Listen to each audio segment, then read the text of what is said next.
श्री राम। आज का विषय है, क्या सचमुच प्रभु श्री राम अपने सेवकों के दोष को नहीं देखते हैं, फिर न्याय कैसे करते हैं। तो रामचरितमानस में भरत जी कह रहे हैं, जन अवगुण प्रभु मान न काऊ, दीन बंधु अति मृदुल स्वभाव। तो इसका अर्थ क्या है? इसका अर्थ यह है कि भगवान अपने भक्तों के दोष को बिल्कुल नहीं देखते।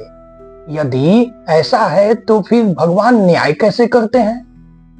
मानस के इन प्रमाणों से इस गहन शंका का समाधान समझते हैं।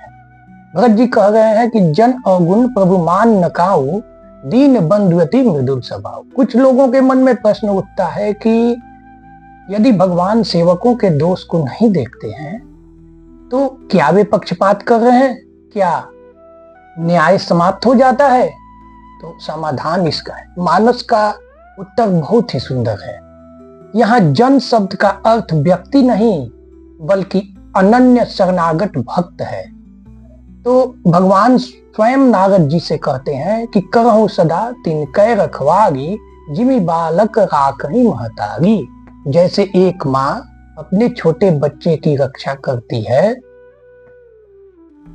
वैसे ही उसकी छोटी छोटी गलतियों को सुधारती है, उनसे प्रेम कम नहीं करती। इसी प्रकार भगवान अपने सच्चे भक्तों के दोषों को सुधारने का अवसर देते हैं, त्यागने का कारण नहीं।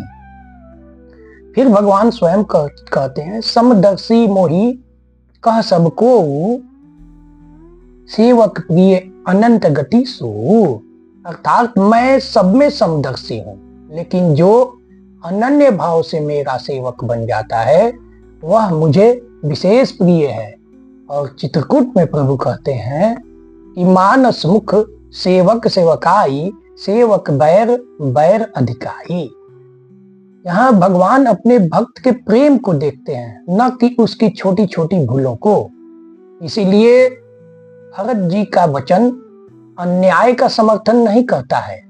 उसका अर्थ यह है कि जो भक्त पूरी श्रद्धा से भगवान की शरण में आ जाता है, उसके दोषों को भगवान कृपा से दूर करते हैं, उसे सुधारते हैं। वे न्याय भी करते हैं और करुणा भी बरसाते हैं। भगवान करुणा के सागर हैं, इसीलिए वे दीन बंधु, करुणा निदान, भक्त वत्सल कहलाते हैं। भगवान न्याय के साथ साथ करुणा के भी सागर है। यही रामचरितमानस का संदेश है। आपको अच्छा लगे तो लाइक और सब्सक्राइब करें। सिया राम मैं सब जग जानी। जय श्री राम।